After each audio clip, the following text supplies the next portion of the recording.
인류 역사의 최대의 사건은 무엇일까요? 바로 예수님의 탄생입니다. 예수님의 탄생을 통해서 그 기점으로 BC와 AD가 나뉘어졌습니다. BC는 Before Christ의 줄임말이죠. 예수님의 탄생 이전의 시대를 이야기합니다. 그리고 또 AD는 라틴어로 아노 도미니라고 하는 줄임말입니다. 주님의 해라고 하는 거죠. 이 BC와 AD를 기점으로 인류 역사의 시간이 갈라졌습니다. 그래서 예수님의 탄생의 사건은 굉장히 위대한 사건입니다. 그 사건의 영향을 지금 우리가 받고 있는 것이고 그 시간 속에 살고 있는 것이죠. 여러분, 그런데 이 위대한 탄생의 시작은 매우 작고 초라한 시작이었습니다. 베들레헴이라고 하는 그곳은 유대 땅의 변방의 아주 작은 마을이었습니다. 중심지였고 핫플레이스가 아니었습니다. 아주 외딴 떨어진 동네였던 거죠. 7절을 보면 이렇게 이야기하고 있습니다. 첫 아들을 낳아 강보로 싸서 구유에 누였으니 이는 여관에 있을 곳이 없음이라 말하는 것이죠. 말구유에 있는 그 아기에게 누가 관심을 가졌을까요? 어느 누구도 그 말구유의 그 보잘것없는 곳에, 허름하고 냄새나는 곳에 강보에 쌓여져 있는 아기에게는 관심이 없었습니다.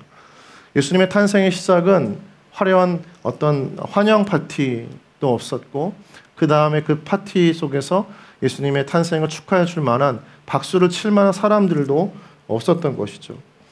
그래서 초라한 마구간에 태어난 예수님의 그 모습은 굉장히 비천하고 비루해 보이기까지 합니다. 여러분, 이것이 정말 인류를 구원한 구원자의 탄생의 모습일까?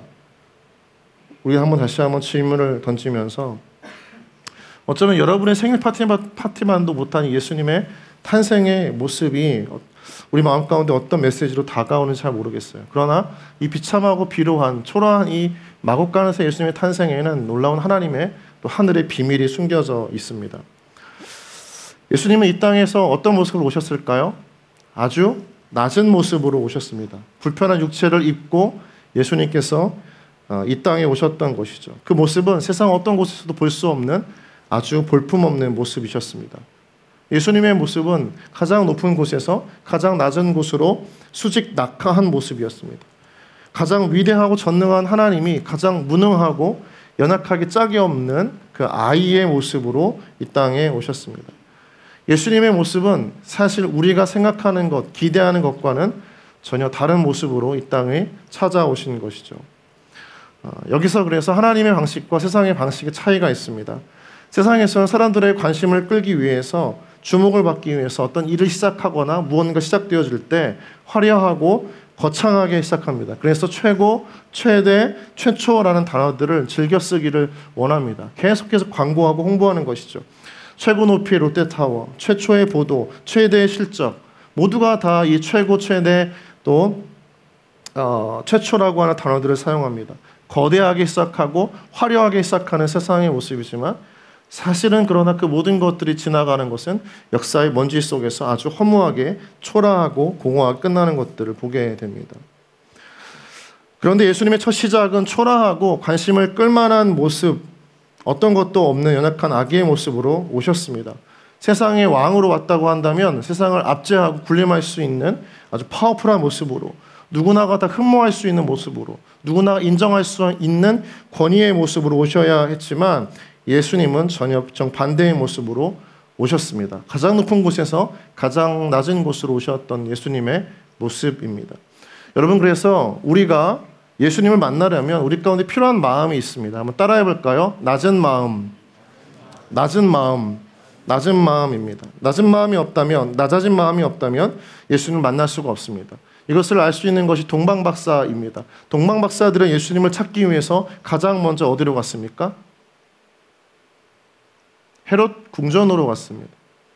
거기에서 세상을 구원할 인류의 왕이 나타났다고 생각을 했던 것이죠. 높아진 마음이었습니다. 거기에 있을 것이라고 생각을 해서 찾아갔습니다. 그러나 거기에 예수님은 없었습니다. 예수님은 오히려 그 궁전과는 동떨어진 세상의 중심지에서는 가장 먼 변방 땅의 마곡간에서 태어나신 것입니다. 예수님은 화려한 곳에 계시지 않았습니다. 신앙도 마찬가지입니다. 믿음도 마찬가지입니다. 믿음은 우리 가운데 번영과 성공과 화려함을 가져다 주지 않습니다. 믿음은 오히려 아주 허무하고 아주 황폐한 곳에서부터 시작하는 것이 믿음입니다. 우리가 예수님 믿을 때 어떻게 믿게 되었습니까? 그 마음이 어떻게 열리게 되었습니까? 내 안에 신앙이 시작되어졌을 때 하나님을 의지하고 하나님을 받아들이게 되었을 때 그때 그 마음이 여러분 어땠습니까? 대부분 황폐하고 무너지고 각박하고 삭막한 공허하고 허무한 그 마음 속에서 하나님을 향한 믿음이 시작되어지고 은혜가 꼽히게 되었던 것처럼 말입니다. 여러분 신앙생활을 하면서 높은 곳만 바라보고 신앙을 통해서 무언가를 얻으려고 하거나 보장받으려고 하는 그 성공을 위한 하나의 어떤 교양 과목으로 여기는 사람들이 참 많습니다. 그 사람들은 주님을 만나볼 수가 없습니다. 마음을 낮추고 눈을 낮춰야 됩니다. 예수를 믿으면 더 높은 곳으로 승진한다고 생각하는 사람은 직급이 낮아지고 원치 않는 지역에 발령을 받으면 사표를 내고 맙니다. 박수를 받고 화려한 조명을 받는 곳에 서 있는 자신을 보면 스스로 대견해야 하지만 그곳에 예수님은 보이지 않는 것입니다. 하나님은 인간이 되셨는데 그분을 믿는 인간은 오히려 스스로가 하나님이 되려고 하는 것입니다. 마음이 낮아지지 않으면 겸손한 태도가 없다면 우리는 하나님을 만날 수가 없는 것입니다. 마태복음 5장 3절도 그 마음을 강조하고 있습니다. 우리 함께 같이 읽어보기를 원합니다. 5장 3절 시작. 심령이 가난한 자는 복이 있나니 천국이 그들의 것이며. 심령이 가난하다는 말은 마음이 낮아졌다는 것입니다. 내가 주인이 아니라는 것입니다. 내 마음의 모든 것을 다 내려놓은 상태, 영적 파산의 상태를 말하는 것이 심령의 가난함입니다. 여러분 심령이 가난한 사람에게 주님을 만나는 복이 임할 줄을 믿습니다. 그 복이 우리 가운데 있는 것입니다. 여러분 우리는 죄인이어야 합니다. 죄인이어야 했을 때 하나님을 만나는 복이 생깁니다. 그때 하나님을 보고 듣고 분별할 만큼 영적인 눈이 우리는 밝히 잃지 않습니다. 마음이 가난해질 때, 눈이 멀 때, 귀가 닫혀질 때, 마음이 어두움으로 가득 찰 때 오히려 그때 성령님이 임한다면 높아진 마음이 낮아지고 아기 예수를 맞이하는 은혜가 임하게 되는 것입니다. 여러분 하나님과 죄인은 본질적으로 전혀 다릅니다.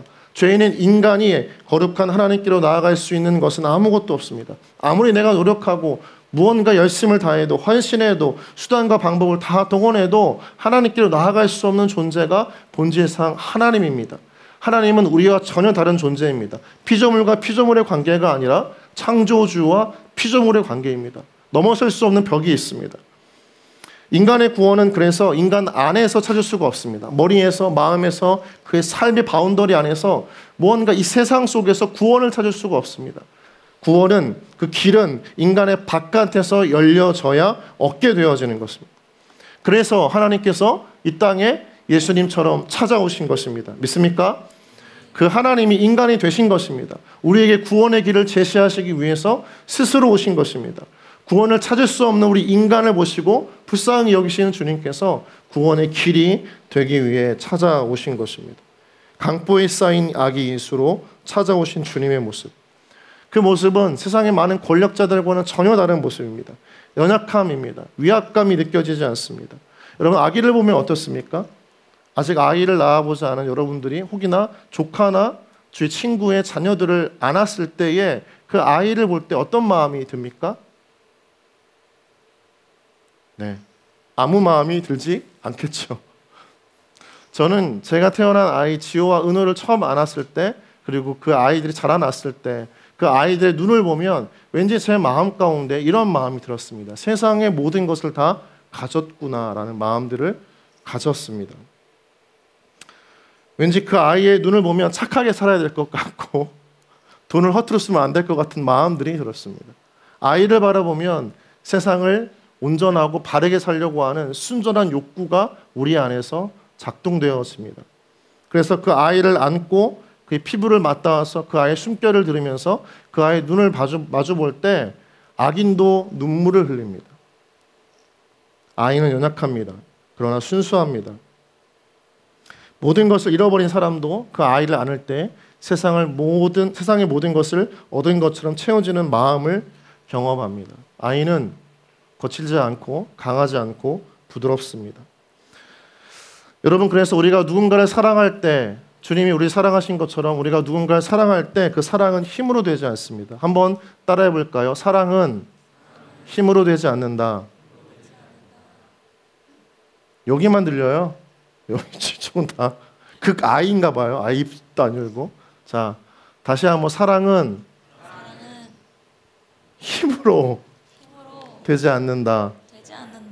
크게 해, 승환아. 크게 괜찮아. 사랑은 힘으로 되는 것이 아닙니다.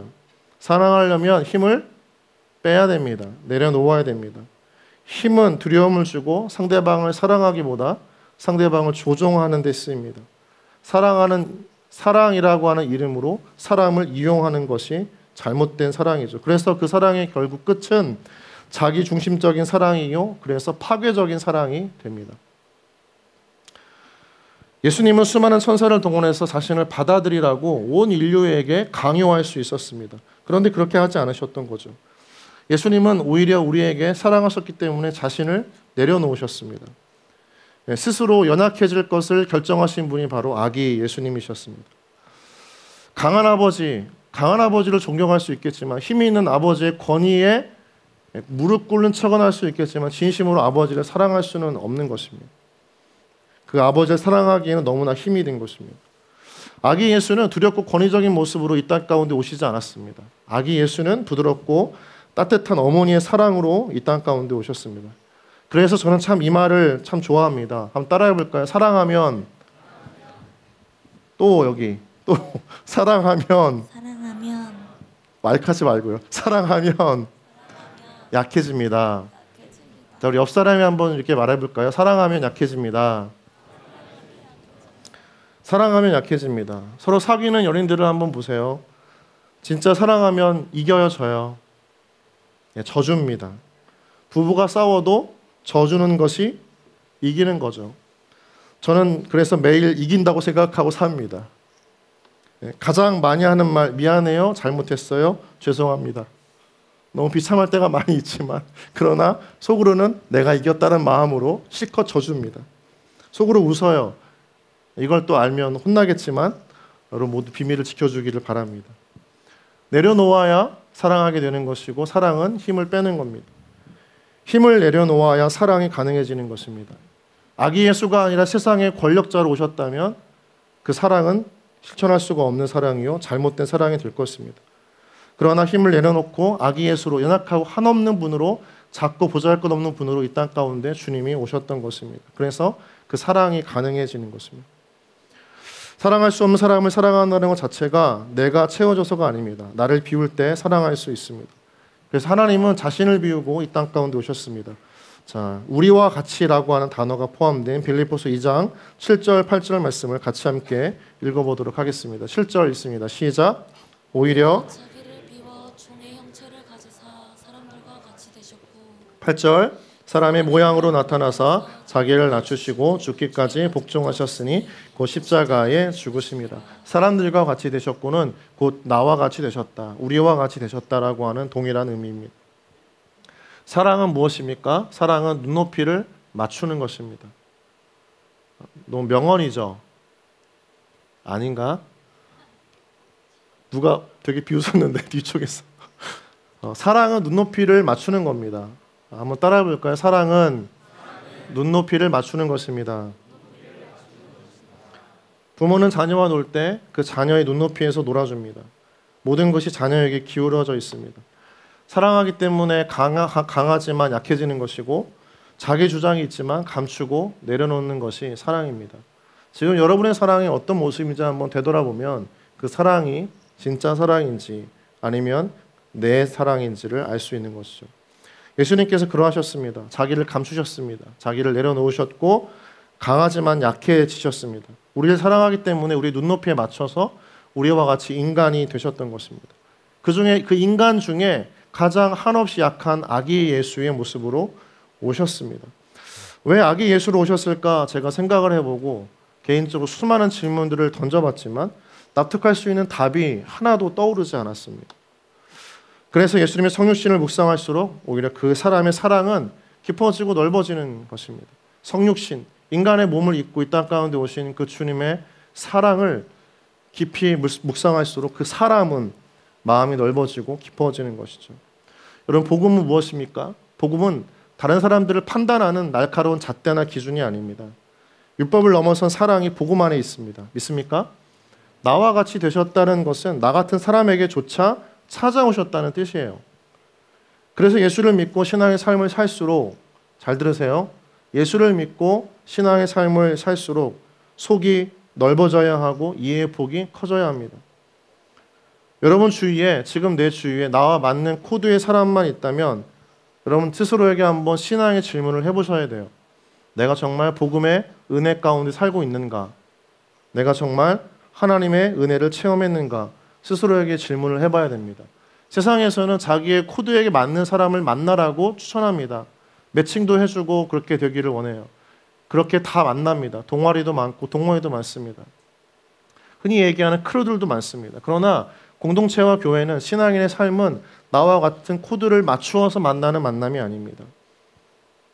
나와는 다른 사람들을 만나는 게 당연한 신앙적, 복음적 삶의 모습입니다. 내 안에 십자가의 사랑이 있는가 한번 점검해야 된다는 거죠. 여러분, 하나님은 어떤 세상을 품으셨습니까?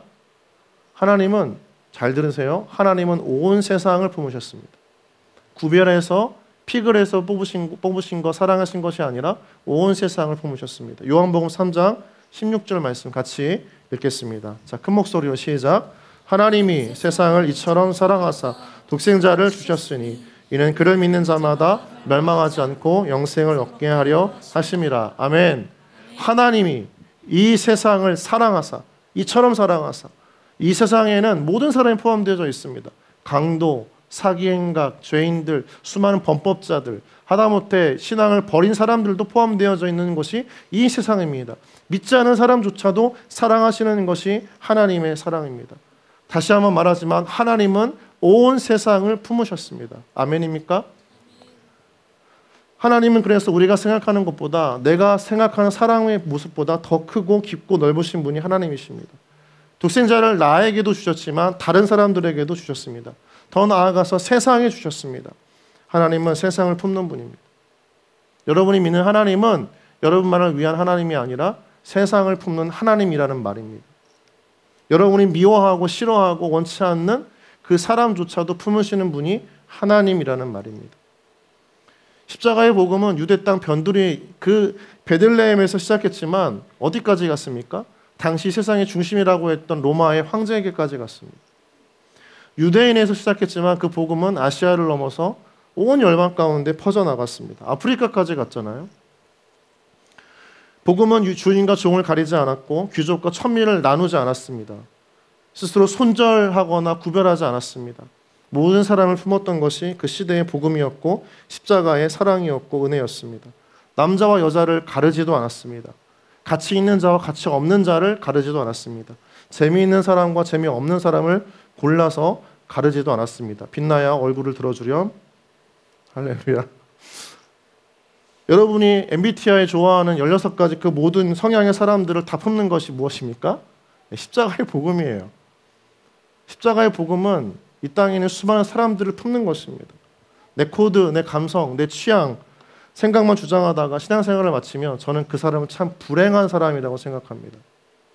나밖에 모르는 신앙으로 끝날 때 그 신앙생활은 참 어이없고 편협한 신앙생활 될 수밖에 없는 것이죠. 여러분, 복음에는 무엇이 있습니까? 텍스트를 띄워주시면 복음에는 능력이 있고 자유가 있습니다. 나와 다른 상대를 품을 수 있는 사랑의 힘이 복음 안에 있고 내 틀 안에 갇혀 있지 않은 채 모든 것을 품게 하는 자유함이 복음 안에 있습니다. 질문을 던져야 되는 것입니다. 여러분은 지금 공동체 안에서 누군가를 사랑하기 위해서 여러분의 것을 얼마나 포기해 봤는지, 무엇을 내려놓았는지 한번 고민을 해보고 질문을 던져야 합니다. 저는 그런 면에서 저희 공동체 안에서 축복하고 싶은 지체들이 있습니다. 그 사람들은 영혼을 맡아서 자신의 시간과 물질을 내어 세런들을 사랑하는 셀지기들입니다. 때론 불편하고 쉽지 않은 섬김입니다. 용기가 필요하기도 하고 마주하기 불편한 사람들을 품을 수 있는 마음의 힘도 필요합니다. 은혜는 더더욱 필요하지만 그럼에도 순종함으로 나와 너무나 다른 영혼들을 섬기겠다고 순종하는 그 이들을 하나님께서는 얼마나 사랑하실지 모르겠습니다. 얼마나 복을 주실지 놀라운 하나님의 은혜가 그 셀지기 가운데 있기를 다시 한번 주님의 이름으로 축원합니다. 우리 올해 1년 동안 정말 세런들을 품고 보이지 않는 곳에서 본인도 힘들었지만 은혜에 의지해서 우리 모두를 품고 섬기고 사랑해주고 기도해줬던 우리 가까이 있는 셀지기들에게 우리 감사의 마음을 담아서 큰 박수로 함께 축복하겠습니다. 감사합니다. 지난주에 이어서 출시고집을 가지고 있는 저를 품어주고 함께 섬겨준 모든 섬김이들을 정말 감사히 여기겠습니다. 여기까지만 하겠습니다. 매월 하니까 너무 미안해가지고. 자, 사랑한다는 것은 그래서 나의 입장이 아니라 상대의 입장이 되는 것에서 출발합니다. 여러분, 왜 세상이 혼란스럽고 시끄러울까요? 서로가 서로의 생각만 말하기 때문입니다. 자기 주장을 말하라고 하는 세상 속에서 누구도 다른 이의 주장을 들으려고 하지 않습니다. 내 생각 속 안에는 다른 사람에 대한 마음이, 그 공간이 전혀 없습니다. 내 생각의 해석대로 다른 사람을 판단하기 바쁜 곳이 세상입니다. 자기 소리를 내라고 하니까 자기 소리만 내는 곳이 세상입니다. 모든 선택에서 가장 중심에서 자기밖에 없는 것이 바로 우리 자신이고 세상입니다. 그래서 여러분, 참 이게 너무 와닿더라고요. 사랑을 해도요, 내 방식대로만 사랑해요. 사랑을 해도, 누군가를 사랑해도 내 방식대로만 사랑하는 게 세상이고, 그런 사랑이 바로 우리가 될 수 있다는 거죠. 이렇게 이야기를 합니다. 이 방식이 내 방식이야, 그러니까 너가 이해해. 이런 식으로 사랑하면 사랑은 사실은 끝없는 갈등에 빠질 수밖에 없습니다. 여러분, 그래서 인간의 사랑에는 한계가 있습니다. 우리는 미숙하고 결함이 많아서 사랑을 하긴 하지만 자기 중심적인 사랑을 합니다. 여러분들이 부모님으로부터 받았던 그 사랑의 상처가 왜 큰 줄 압니까? 부모님들이 자녀의 입장에서 되어보지 못했기 때문에, 그 생각의 범위가 넓지 못했기 때문에, 너무나 힘들고 어려워서 그저 부모의 방식대로만 사랑하다 보니까 그 사랑이 서툴고 거칠어서 그 상처들을 자녀들이 받았을 때가 참 많다는 것을 보게 됩니다. 열심히 희생하고 일방적인 사랑이었지만 그것 때문에 마음이 어려워졌던 것입니다. 모두가 당연한 것처럼 자기 방식대로 말하고 감정을 쏟아내고 표현한다면 그것은 다른 사람을 죽이는 행동입니다. 그래서 제가 자주 하는 표현이기도 하지만 크리스찬의 언어에서, 생각에서, 감정에서는 항상 성령을 통해 필터링 되어져야 됩니다. 정제되어진 생각을 해야 됩니다. 생각이 그냥 든다고 해서 그 생각이 옳은 생각이 아니라는 것을 빨리 분별할 수 있는 영적 분별력이 필요한 줄 믿습니다. 말을 한다고 해서 그 말이 다 옳은 말이 아니라는 것을 알아야 됩니다. 내 마음에 드는 그 마음이 무조건 다 옳은 것, 나를 위한 것이라고 착각해서는 안 됩니다.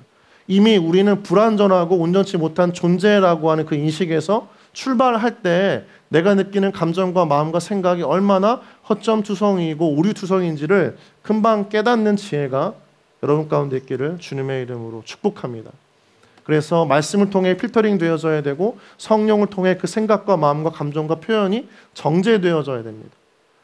믿는 자, 크리스찬의 언어는, 크리스찬의 마음은, 또 하나님이 주시는 은혜들은 반드시 사람과 공동체를 살리게 되어져 있습니다. 믿습니까? 살리는 말을 해야 되고 축복의 말을 해야 되고 회복시키고 치유하는 말을 하는 것입니다.